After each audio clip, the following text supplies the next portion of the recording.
ہر بچہ جو پیدا ہوتا ہے وہ کچھ سماجی اور آرتھک حالات سے ضرور اثر انداز ہوتا ہے، اور کچھ اپنے جذباتی ماحول سے بھی۔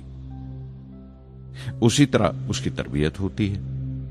مجھے دیانتداری اور سیلف ڈسپلن اپنے ابا سے وراثت میں ملا تھا، اور ماں سے اچھائی پر یقین کرنا اور رحم دلی۔ لیکن جلال الدین اور شمس الدین کی صحبت سے جو اثر مجھ پر پڑا، اس سے صرف میرا بچپن ہی محض الگ نہیں ہوا، بلکہ آئندہ زندگی پر بھی اس کا بہت بڑا اثر پڑا۔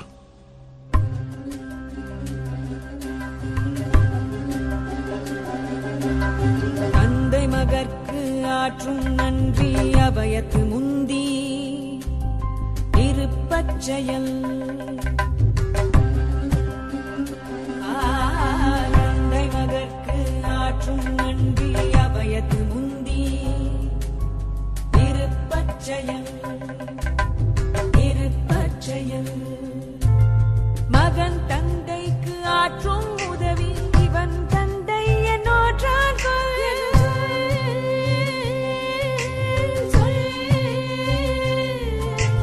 மகன் தந்தைக்கு ஆற்றும் உதவி இவன் தந்தை என்னோற்றான் தந்தை மகற்கு ஆற்றும் நன்றி அபயத்து முந்தி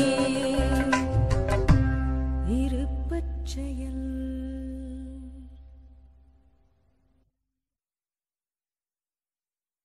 پھر جنگ ختم ہو گئی اور ہندوستان کی آزادی بالکل یقینی ہو گئی۔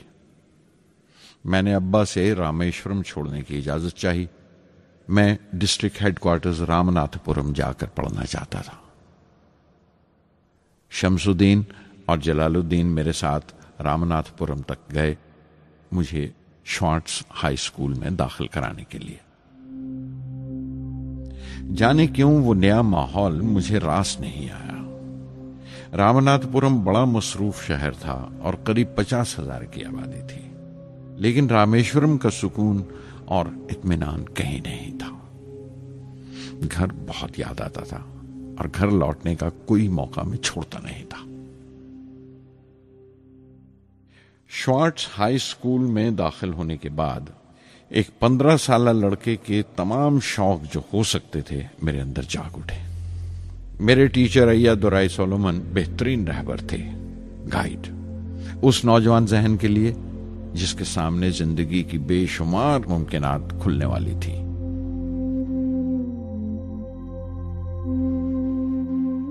رامناتھ پورم کے اس عرصہ قیام میں ان سے میرا رشتہ استاد شاگرد یا گرو ششیہ سے بھی آگے نکل گیا۔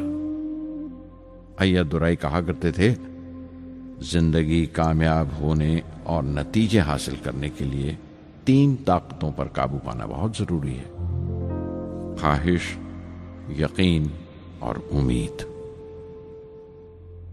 ایا دورائی سولومن جو بعد میں ریورنٹ ہو گئے کہا کرتے تھے، اس سے پہلے کہ میں چاہوں کچھ ہو جائے، یہ ضروری ہے کہ میرے اندر اس کی پوری شدت سے خواہش ہو اور یقین ہو کہ وہ ہوگا۔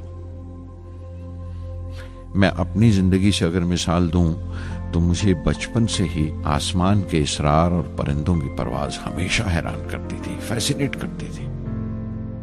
سمندر میں کونجوں اور بگلوں کو اونچی اڑانے لگاتے دیکھتا تھا تو اڑنے کو جی کرتا تھا۔ میں ایک سادہ لوگ گاؤں ہی کا لڑکا تو تھا، لیکن مجھے یقین تھا کہ ایک دن میں ضرور ان کونجوں کی طرح بلند اڑانے لگاؤں گا، بلندی پر پرواز کروں گا۔ اور حقیقت یہ ہے کہ رامیشورم سے اڑنے والا میں پہلا لڑکا تھا۔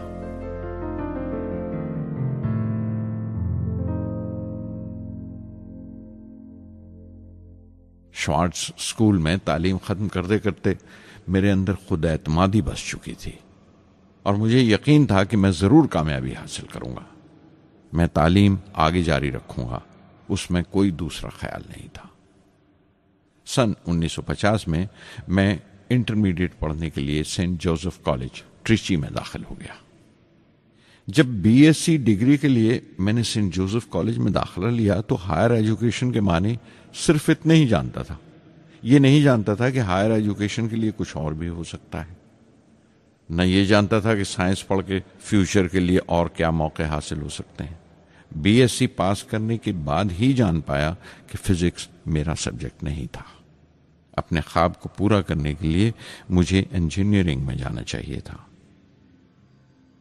پتہ نہیں کیوں کچھ لوگوں کا ایسا خیال ہے کہ سائنس آدمی کو خدا سے منکر کر دیتی ہے، لیکن میرے لیے تو سائنس اعتماد، وشواس اور روحانی تسکین کی وجہ رہی ہے۔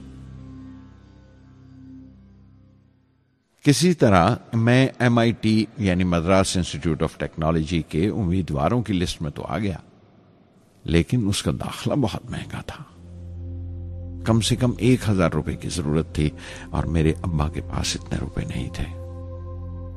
اس وقت میری اکا، میری آپا زہرا نے اپنے سونے کے کڑے اور چین بیچ کر میری فیس کا انتظام کیا۔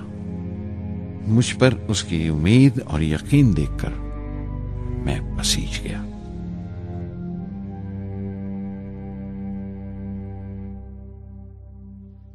MIT میں سب سے زیادہ مزہ آیا۔ وہاں 2 ہوائی جہاز رکھے دیکھ کر جو اڑان سے بری کر دیے گئے تھے، مجھے ان کی طرف ایک عجیب سا کھچاؤ محسوس ہوتا تھا، اور جب سب لڑکے ہاسٹل لوٹ جاتے تھے میں کئی گھنٹے ان کے پاس بیٹھا رہتا تھا۔ فرسٹ ایئر مکمل کرنے کے بعد جب مجھے اپنے زیادہ خصوصی مضمون چننا تھے، یعنی اپنی اسپیشل برانچ کا چناؤ کرنا تھا، تو میں نے فورن ایروناٹیکل انجینئرنگ کا چناؤ کر لیا۔ MIT کی تعلیم کے دوران مجھے 3 ٹیچرز نے بہت متاثر کیا: پروفیسر اسپونڈر، professor KAV Pandle, professor Narasinga Rao. Professor اسپونڈر ٹیکنیکل ایروڈائنمکس سکھاتے تھے۔ ایروناٹیکل انجینئرنگ میں داخلے سے پہلے میں نے ان سے صلاح لی تھی۔ انہوں نے سمجھایا تھا کہ مجھے مستقبل کا فیصلہ کرنے سے پہلے مستقبل کی ممکنات کے بارے میں نہیں سوچنا چاہیے، بلکہ سوچنا چاہیے ایک اچھی بنیاد کے لیے اور اپنے رجحان اور اشتیاق کے بارے میں کہ اس میں کتنی شدت ہے، میرے ایپٹیچیوڈز اور ایسپریشن میں کتنی انٹینسٹی ہے۔ میں خود بھی ہونے والے انجینئرنگ اسٹوڈنٹس سے کہنا چاہتا ہوں کہ جب وہ اپنا اسپیشلائزیشن کا چناؤ کریں تو یہ دیکھیں کہ ان میں کتنا شوق ہے، کتنا اتساہ ہے اور لگن ہے اس شعبے میں جانے کے لیے۔ پروفیسر KAV پنڈلے نے مجھے ایرو اسٹرکچر ڈیزائن سکھایا اور اس کا تجزیہ بھی، وشلیشن، انالیسس بھی۔ وہ بڑے خوش دل اور دوست ٹیچر تھے اور ہر سال کوئی نہ کوئی نیا طریقہ، نیا نظریہ لے کر آتے تھے کورس میں۔ پروفیسر نرسنگ راؤ میتھمیٹیشین تھے، وہ ایروڈائنمکس کی تھیوری سکھایا کرتے تھے۔ ان کی کلاس میں داخل ہو کر مجھے میتھمیٹیکل فزکس باقی تمام سبجیکٹس سے زیادہ اچھا لگنے لگا۔ سادھر سنگی ہری ہری نام چتارا چتارا، سادھر سنگی ہری ہری نام چتارا، سہجی انندو ہووے دینو راتی، انکر بھلو ہمارا، سادھر سنگی سادھر سنگی۔